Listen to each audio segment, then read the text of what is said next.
Hey guys, so here it comes. Why does the moon orbit the Earth? Here's the Earth. Here's the moon, not drawn to scale. Because the moon is actually, 60 Earth radii away from the Earth, so I'd have to draw the moon pretty far away, but I'm not going to. So there's the Earth, there's the moon. People ask themselves, why does the moon orbit the Earth? Well, one thought was that it was angels. Yeah. So here's your angel. I don't know how to make an angel. But the angel would push on the moon in this way, and the angel would stay behind the moon, and the angel would just keep pushing on the moon, and the moon would go round and around the Earth. You guys okay with that? That's the angel theory. There's another theory that you kind of had this weird ether where it would open up in front of the moon and close up behind the moon, and thus kind of impel the moon along, and the moon would go around and around. I like that. Then along comes Isaac Newton, and he says, no, that is not why the moon orbits the Earth. The moon orbits the Earth because of the Earth's gravitational pull on the moon. The Earth orbits the moon because the Earth is exerting this big force on the moon towards itself. And at that point, people go, well, that's ridiculous, because the moon is just going to fall into the Earth now. So you need that angel, right? You can't just say that gravity makes the moon orbit the Earth, or the moon would fall into the Earth. Well, let me give you a demonstration that addresses this.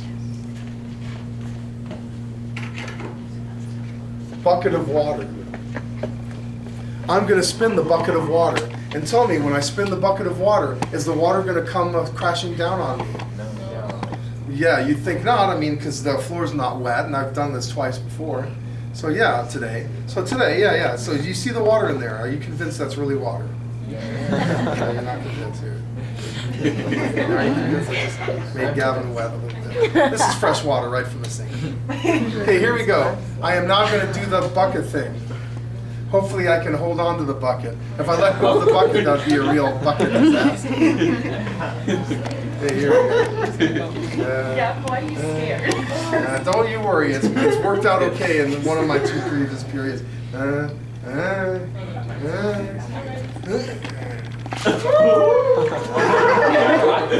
guys okay with that? Did any water fall out? No. So now the question is, why not? Why didn't any water fall out of the bucket? Like when the bucket was directly above my head, why didn't the water all fall out? Because the force I'm exerting on the bucket was centripetal, right? You could see my incredibly powerful arm straining at the force I was exerting on that bucket. So why didn't the water just fall on me?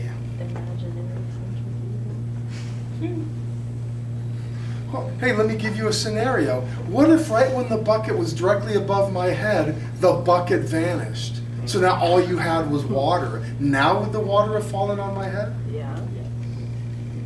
No way. Where would the water have gone? If the water's directly above me and the bucket vanishes, where does the water go?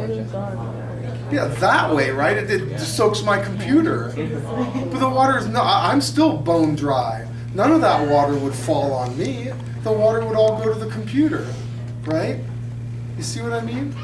So the reason none of the water fell on me was because of the water's incredibly high tangential speed, right? By the time I get the water up to here with great speed, there's zero chance of that water making me wet, right? The water is going that way. If a hole had opened in the bottom of the bucket, now where would the water have gone? Would the water have hit the roof? No, where would the water have gone? That way, right? If a big hole, if the bottom of the bucket vanished, then a bunch of water would exit the bucket, but that water is already going in that direction. And Newton's first law of motion says an object in straight line motion will remain in that straight line motion unless a force acts on it. So that water would have gone that way. Now some of the other water would have stayed in the bucket because it would stay there due to the walls of the bucket. But as the bucket came down and started doing this, you'd get this nice cascade of water out of the bucket, but it would all go that way. You guys okay with that? So here, gravity is pulling on the moon, okay? But why doesn't the moon fall into the earth? Because what does the moon have?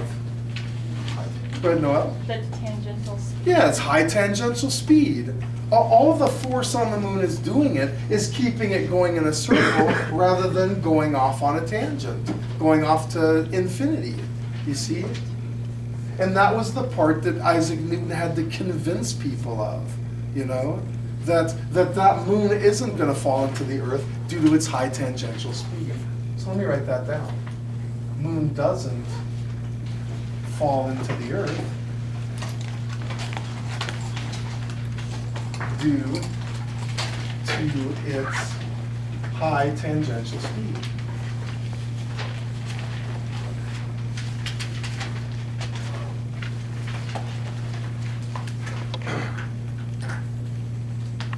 So really, the ancient people had it right. It is an angel that makes the moon orbit the earth, but the angel doesn't go there. Tell me, where should the angel go? Which part of the moon? Where should the angel be pushing on the moon in order to make the moon in that direction? No. Tell me, which direction should the angel be pushing? Pretending that they don't understand about gravity yet? Yeah, Logan, go for it. Towards the earth, yeah. You got to put your angel here, right? Here, I don't know how to make an angel. Okay. Here, maybe we'll put a halo on it. Okay. You guys okay? If the angel's pushing in that direction, you're good. Now you got to orbit, you know? So just remember, when you tell any of your little brothers and sisters why the moon orbits the earth, just tell them it's an angel, but don't put the angel there, put the angel there, and you'll be good. By the way, under what circumstances would the moon plummet into the earth? What would I have to do to the moon in order to make it plummet to the earth? Yeah, slow it down, stop it, right? God puts his hand out and stops the moon. Now we're in trouble. You know, now the moon crashes into the earth. You see what I mean? Same thing with the bucket of water. And I got to tell you, that actually happened to me. It happened about 8 or 10 years ago. I was doing the bucket thing in S5, which is a building we used to have before it got demoed, you know, or a bungalow. I was doing S5 and it kind of had a low ceiling. And so I'm going, woo, woo, and then the bucket hit the ceiling and stopped dead. And then I had all the water just totally soak one side of my body. It was like someone took me and dipped half of me in the swimming pool. And so now I'm totally soaked for the rest of the day. I'm going squish. You know, when I'm walking, I'm going step, squish, and it was really interesting. But the kids got to see what happens when you stop the bucket. And when you stop the bucket, you get wet. So if you ever grow up and do the bucket thing, make sure the ceiling is high. Don't use a low ceiling. Okay, well, hey, that's the water in the bucket thing. So yeah, we can turn off the thingy now.